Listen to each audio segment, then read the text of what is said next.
दोस्तों, कल रात मेरे सपने में ईश्वर आए। ईश्वर बहुत उदास थे।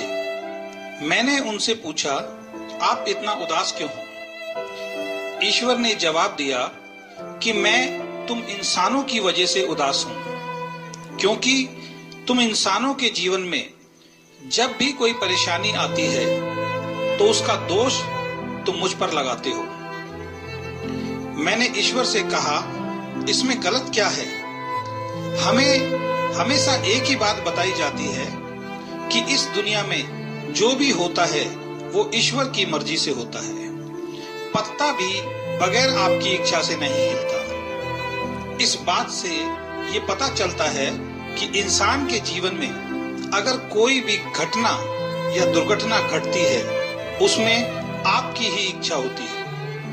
ये बात सुनकर ईश्वर थोड़ा सा मुस्कुराए और उन्होंने मुझसे कुछ सवाल पूछे। ईश्वर ने मुझसे पूछा, एक व्यक्ति रोज शराब पीता है, कई साल लगातार शराब पीने से उसका लीवर खराब हो गया है। सच बोलना, उसके लीवर को खराब करने में मेरा क्या हाथ है? मैंने तो उसको इस दुनिया में एक स्वस्थ लीवर के साथ भेजा था। एक व्यक्ति के ऊपर बहुत सारा कर्जा है, वो भी मुझे दोष देता है कि मैंने उसकी किस्मत बेकार बनाई है जिससे उस पर कर्जा हो गया, जबकि मैंने जब उसे दुनिया में भेजा था उस पर कोई कर्जा नहीं था।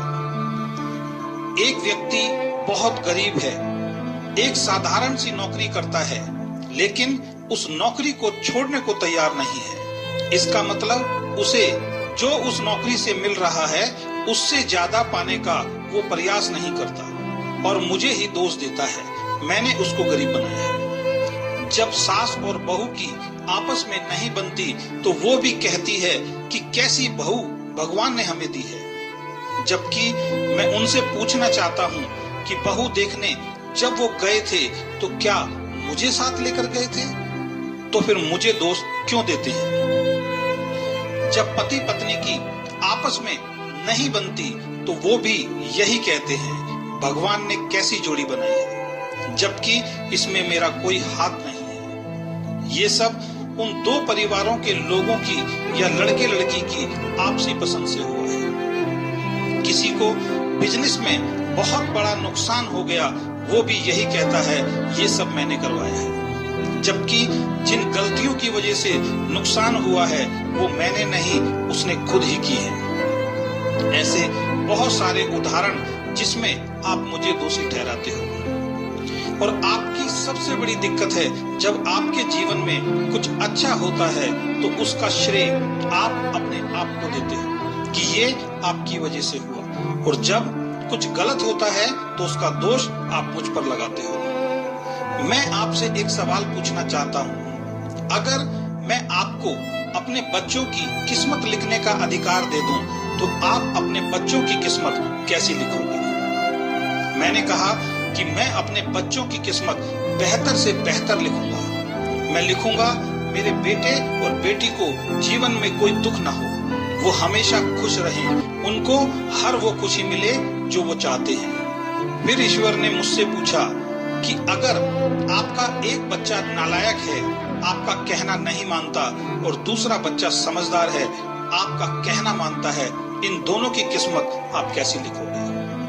मैंने कहा कि दोनों बच्चे मेरे हैं, मैं नालायक और समझदार दोनों की किस्मत एक जैसी और अच्छी लिखूंगा। ईश्वर थोड़ा हंसे और मुझसे बोले, मैं कौन हूँ? आप सभी मुझे परमपिता परमेश्वर कहते हो, इसका मतलब आप सभी मेरी संतान हो। जब आप अपने सभी बच्चों की किस्मत बहुत अच्छी लिखोगे तो मैं आपकी किस्मत बेकार कैसे लिख सकता हूँ? हकीकत में मेरे पास आपकी किस्मत लिखने का कोई अधिकार नहीं है। मैं हर इंसान को एक जैसा बनाकर भेजता हूँ और आप सभी को एक चीज देकर भेजता हूँ जिसका नाम कर्म है।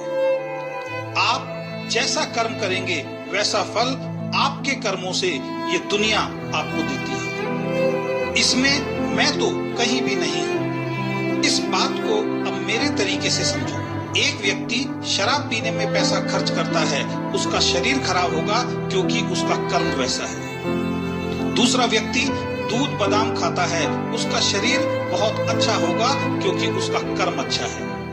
एक विद्यार्थी परीक्षा में फेल होता है क्योंकि वो अच्छी तरह से पढ़ाई नहीं करता। दूसरा विद्यार्थी परीक्षा में टॉप करता है क्योंकि उसका कर्म अच्छा है, वो पढ़ाई बहुत अच्छी तरीके से करता है। एक व्यक्ति गरीब घर में पैदा होने के बाद भी अपनी मेहनत से करोड़ों रुपए की संपत्ति बनाता है, ये उसका कर्म है। दूसरा व्यक्ति बना बनाया सब कुछ खत्म कर देता है, ये उसका कर्म है। एक परिवार में सब साथ रहते हैं, स्वर्ग जैसा जीवन जीते हैं, बहुत प्यार है, ये उनका कर्म है। दूसरे परिवार में साथ रहना नर्क जैसा लगता है, ये उनका कर्म है। इन बातों से मैं आपको सिर्फ इतना कहना चाहता हूं कि आज अगर आप सुखी हैं तो आप अपने कर्मों की वजह से हैं, और आज अगर आप दुखी हैं तो आप अपने कर्मों की वजह से हैं। और ये कर्म करने की ताकत अंतिम सांस तक आपके साथ रहेगी। अगर आप अपने जीवन को बेहतर बनाना चाहते हैं तो आज से, अभी से अपने कर्मों को अच्छा करना शुरू कर दीजिए, आपका जीवन अच्छा होना शुरू हो जाएगा।